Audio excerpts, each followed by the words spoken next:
दोस्तों, दुबई में रहने वाला हिंदुस्तानी बम धमाके में मर जाएगा, लेकिन आखिरी वक्त तक भारत नहीं आएगा।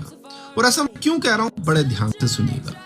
अब यूएस और ईरान की लड़ाई चल रही है, इसके चलते दुबई एयरपोर्ट बंद करना पड़ा। यूएई से भी कई फ्लाइट कैंसिल हो गई। तो यूएई की सरकार ने क्या किया, जितने लोग फंसे थे उनको कहा था कि तुम यहाँ जितने दिन रुकना है रुको, तुम सब एक पैसा नहीं लेंगे। दुबई में जितने प्राइवेट होटल थे उन्होंने भी लोगों से यही कहा कि जब तक आपकी फ्लाइट शुरू नहीं होती आप रुकिए, आपसे कोई पैसा नहीं लेंगे। अब कट टू भारत। याद आपको अभी 1 महीने पहले इंडिगो का क्राइसिस हुआ था, बहुत सारी फ्लाइट कैंसिल हुई, तो कुछ एयरलाइन कंपनियों ने दिल्ली से मुंबई के लिए 90 हजार रुपए वसूले लोगों से। दिल्ली से बेंगलोर के 70 हजार रुपए लिए एक टिकट के। कोविड के टाइम क्या हुआ था याद है ना आपको, नकली रेमडेसिविर के इंजेक्शन थे, वो 60 हजार रुपए में बिके हैं। लोगों ने नमक के पानी को रेमडेसिविर इंजेक्शन बता के 60 हजार में बेच दिया। हैदराबाद में एक एम्बुलेंस वाले ने 7 किलोमीटर जाने के 70 हजार रुपए लिए।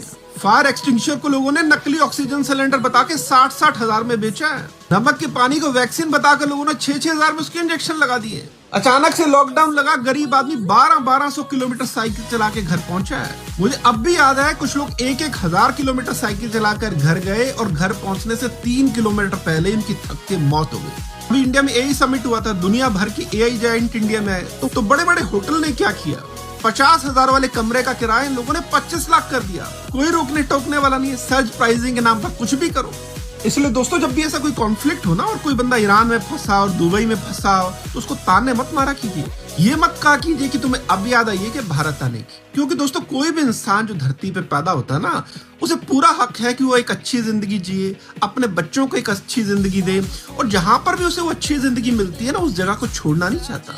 लेकिन आपके देश में आपकी जिंदगी की ये हैसियत हो, ये औकात हो, जहाँ पर एक 6 साल की स्कूली बच्ची इसलिए मर जाती है क्योंकि अचानक झटका लगने से बस की फर्श की शीट खिसक जाती है और वो बच्ची अपनी सीट से खिसक कर बस के टायर के नीचे आके मर जाती है।